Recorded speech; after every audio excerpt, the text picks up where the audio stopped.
వజ్రపాటి కుటుంబం ముందు అసలు నిజాలు బయటపెట్టిన జగద్ధాత్రి. అసలు ఇదంతా ఎలా జరిగిందో ఏంటో తెలుసుకుందాం. ఈ రోజు వీడియో అయితే చివరి వరకు స్కిప్ చేయకుండా చూసేయండి.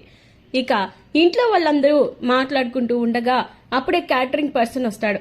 క్యాటరింగ్ పర్సన్ రాగానే ఇంకా అప్పుడే నిషిక ఏమో ఇప్పుడే కదా మా ఇంట్లో ఎంగేజ్మెంట్ గురించి మాట్లాడుకుంటున్నాం, అప్పుడే మీకులా తెలిసిందండి అని అంటే ఈలోపు జగదాత్రి ఇంకా కేదార్ వచ్చి, నేను క్యాటరింగ్ పర్సన్ ని పిలిచింది మాధురి ఎంగేజ్మెంట్ గురించి కాదు నిషిక, మా అమ్మకి సంబంధించిన వర్ధంతి వస్తుంది, అందుకే ఆవిడ పేరు మీద ఈసారి ఎలా అయినా సరే ఒక 100 మందికైనా భోజనం పెట్టాలని డిసైడ్ అయిపోయాను, అందుకే ఆ విషయాల గురించి మాట్లాడడానికని పిలిపించాను అని చెప్పి జగదాత్రి అనేసరికి ఇక వీళ్ళందరికీ కోపం వచ్చింది. ఇక అప్పుడు కోపంతో రగిలిపోతూ ఉంటే ఇంకప్పుడు సత్యప్రసాద్ కూడా కామెడీ చేస్తాడు కావాలని. ఆహాహా అని నవ్వుతాడు. నవ్వేసరికి ఎందుకు సార్ నవ్వుతున్నారని చెప్పి కేదార్ అంటాడు. ఎందుకేంటయ్యా, ఒక క్రిమినల్ని పట్టుకొని ఆవిడ చావే ఈ ప్రపంచం గుర్తుంచుకోదు అనుకుంటుంటే మళ్ళీ ఇప్పుడు ఆవిడ పేరు మీద ఇక చావంతా కూడా ఇదైపోయి ఇప్పుడు ఆవిడ పేరు మీద 100 మందికి అన్నదానం చేస్తే ఆవిడ చేసిన తప్పులు ఇంకా ఆవిడ చేసిన క్రైమ్స్ అన్ని కూడా కొట్టుకుపోతాయా ఏంటి అని చెప్పేసి ఇదవుతూ ఉంటాడు. అలా అంటూ ఉండంగానే ఈ లోపు ఇంకా కోపం వస్తుంది జగదాత్రికి. ఎందుకు సార్ అంత ఇదిగా మాట్లాడుతున్నారు, అయినా మా అమ్మ క్రైమ్ చేసింది అన్నారు, మీరేమన్నా చూసారా, లేకపోతే మీరేమైనా దగ్గరుండి చేయించారా, అసలు మీరు మీ గురించి ఏమనుకుంటున్నారో మీకేమైనా అర్థమవుతుందా అని చెప్పి అనేసరికి, ఏమ్మా ఎందుకు తెలీదు, అప్పుడు మీ అమ్మ చనిపోయినప్పుడు కమిషనర్గా ఉన్నది నేను, అప్పుడు నాకు తెలియకపోతే ఇంకెవరికి తెలుస్తుంది అని చెప్పి అనేసరికి, చూడండి సార్ మీరేదో తప్పుగా మాట్లాడుతున్నట్టున్నారు, మీకేదో రాంగ్ ఇన్ఫర్మేషన్ వచ్చినట్టుంది, లేదంటే కొంతమంది ఎదవలు కలిసి మా అమ్మని అన్యాయంగా చంపేయడమే కాకుండా ఇక చేయని తప్పుని కూడా మీద వేశారు, అలాంటప్పుడు మా అమ్మ చేసిన ఆ తప్పుని తప్పు కాదు అని నిరూపించడానికి కూతురిగా నేనున్నాను, అయినా అసలు మీరు ఎందుకు సార్ అలా మాట్లాడుతున్నారు, అయినా మా అమ్మ తప్పు చేయలేదు అనే విషయం నాతో పాటు ఈ సమాజానికి కూడా తెలిసేలా చేస్తాను, ఆ రోజు ఎంతో దూరంలో లేదు సార్, ఖచ్చితంగా త్వరలోనే ఉంది, ఎలా అయినా సరే మా అమ్మ ఏ తప్పు చేయలేదని నేను నిరూపించుకుంటాను అని చెప్పేసి అన్న తర్వాత ఇంకా తర్వాత యువరాజ్ ఏమో, అయినా నువ్వు ఏమన్నా చేసుకో, కాకపోతే ఇప్పుడు నువ్వు ఈ ఇంట్లో ఉండి నువ్వు ఇలా మాట్లాడితే మాత్రం కుదరదు, నువ్వు ఈ ఇంట్లో ఉండి ఇప్పుడు ఆ క్రిమినల్ కూతురు అని అందరికీ తెలిసిందనుకో, నీకు ఇంకా ఈ వజ్రపాటి కుటుంబానికి ఎలాంటి సంబంధం ఉందో ఏంటని చెప్పి అనుకుంటారు, అది మా ఇంటి పరువుని దెబ్బతీస్తుంది, మాకు అది ఇష్టం లేదు అని చెప్పేసి ఇక యువరాజ్ అంటాడు. ఆ మాట చెప్పడానికి నువ్వెవరు యువరాజ్ అని చెప్పి కేదార్ నిలదీస్తాడు. ఇక అప్పుడు నన్నే ఎవరు అని అంటావా అని అంటే అప్పుడు కౌశికి కూడా సపోర్ట్ చేస్తుంది జగదాత్రి వాళ్ళని.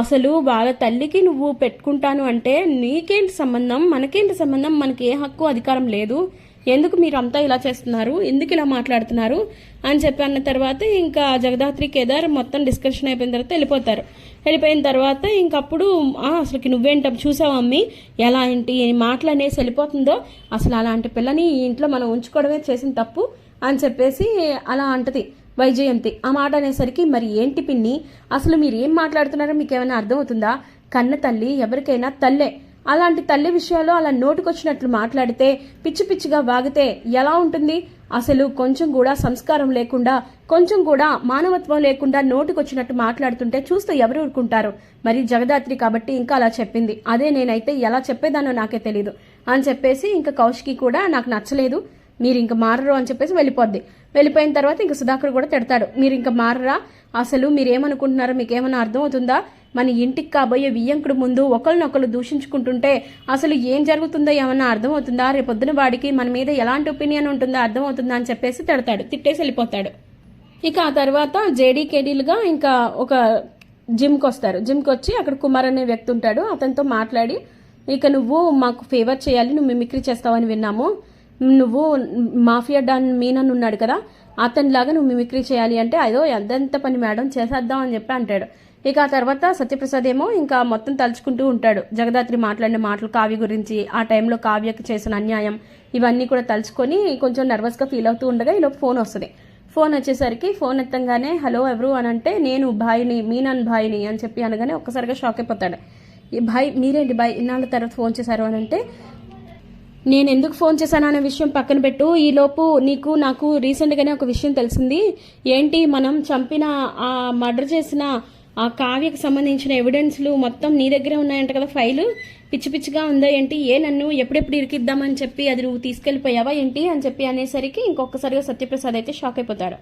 అసలు ఏం మాట్లాడుతున్నారు బాయ్, అసలు ఆ ఫైల్ నాకు సంబంధం లేదు, నాకు ఎలాంటి సంబంధం లేదు బాయ్ అని చెప్పి అంటూ ఉంటే, ఇక అప్పుడు నీకు ఎలాంటి సంబంధం ఉందో నాకు బాగా తెలుసు, కానీ నువ్వు ఆ ఫైల్ని కానీ వెంటనే నా చేతికి అందించకపోతే నీ కొడుకు నీ పెళ్ళాం ఇద్దరు కూడా ఉండరు నీకు అని చెప్పి అనేసరికి బాయ్ అలా అనొద్దు, ఇప్పుడు నాకు ఆ ఫైల్ కన్నా కూడా నా భార్య ఇంకా నా కొడుకు నాకు చాలా ఎక్కువ, దయచేసి నా భార్య బిడ్డల్ని ఏం చేయొద్దు సార్ అని చెప్పేసి అంటుంటే, అలా అయితే నేను వెంటనే ఒక మనిషిని పంపిస్తాను, నువ్వు ఆ ఫైల్ని తీసుకొచ్చి నా మనిషికి ఇచ్చాయి అని చెప్పేసి అన్న తర్వాత, సరే బాయ్ అలాగే చేస్తాను, మీరేమీ ఇంకా వేరే ఏ డిసిషన్స్ తీసుకోవద్దు అని చెప్పేసి అన్న తర్వాత, ఇక అప్పుడు మొత్తానికి ఇంకా ఫోన్ పెట్టేసిన తర్వాత, ఎలా ఇచ్చాను మేడం సూపర్ కదా, అసలు నేను మీనన్ అంటేనే నమ్మేశాడు కదా పిచ్చోడు అని చెప్పేసి అంటుంటే, అవును నువ్వు నిజంగానే మీనన్వని, నువ్వు నిజంగానే ఆ ఫైల్ గురించి అడిగావని ఖచ్చితంగా సత్యప్రసాద్ నమ్మాడు.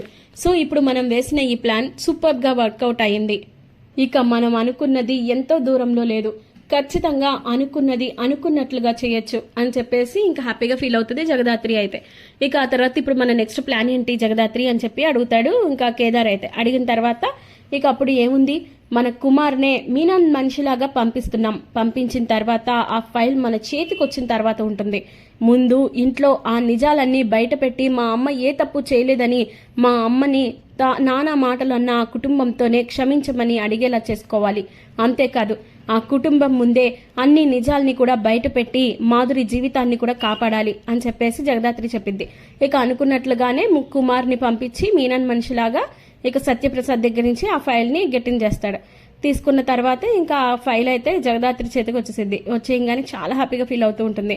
ఇన్నాళ్ళు మా అమ్మ గురించి ఎన్నో నోర్లు అన్నాయి కేదార్, ఎంతో మంది ఇంకా ఎన్నో రకాలుగా కూడా అన్నారు, కానీ ఇన్నాళ్ల తర్వాత నాకు ఈ ఫైల్ దక్కింది, ఇప్పుడు మా అమ్మని ఏ తప్పు చేయలేదని అందరికీ కూడా నిరూపిస్తాను అని చెప్పేసి ఇక కౌశికి అలాగే ఫ్యామిలీ ముందుకెళ్ళి ఇక మొత్తానికి అన్ని నిజాలు బయటపడతారు.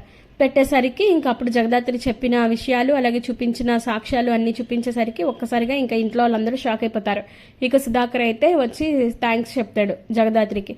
చాలా థ్యాంక్స్ అమ్మా, నువ్వు మీ అమ్మ గురించే కాదు నా కూతురి జీవితాన్ని కూడా నిలబెట్టి తల్లివయ్యావు, వదినంటే నిజంగానే తల్లితో సమానం అంటారు, నీ కూతురి నీ మరదలి జీవితాన్ని నువ్వే కాపాడావు తల్లి అని చెప్పేసి థ్యాంక్స్ చెప్తాడు. ఇక సత్యప్రసాద్ని ఎట్టి పరిస్థితుల్లోనూ వదిలిపెట్టొద్దు కౌశికి, ఇంకా వదిలిపెట్టొద్దు జగదాత్రి అని కౌశికి అంటది. నీతో నేనున్నాను, నీ వెనక నేనున్నాను, నీ తల్లికి న్యాయం జరిగే వరకు మనం కలిసి పోరాడదామని చెప్పి అనేసరికి ఇంకా ఈ విషయం తెలుసుకున్న జగదాత్రి చాలా హ్యాపీగా ఫీల్ అవుతూ వాళ్ళ వదినకి ఇంకా షేక్ హ్యాండ్ ఇచ్చింది. ఇక ఆ తర్వాత జగదాత్రి సత్యప్రసాద్ విషయంలో గెలిచింది అని చెప్పేసి ఇంకా నిషిక వైజయంతి వీళ్ళందరూ కుళ్ళుకుంటూ ఉంటారు.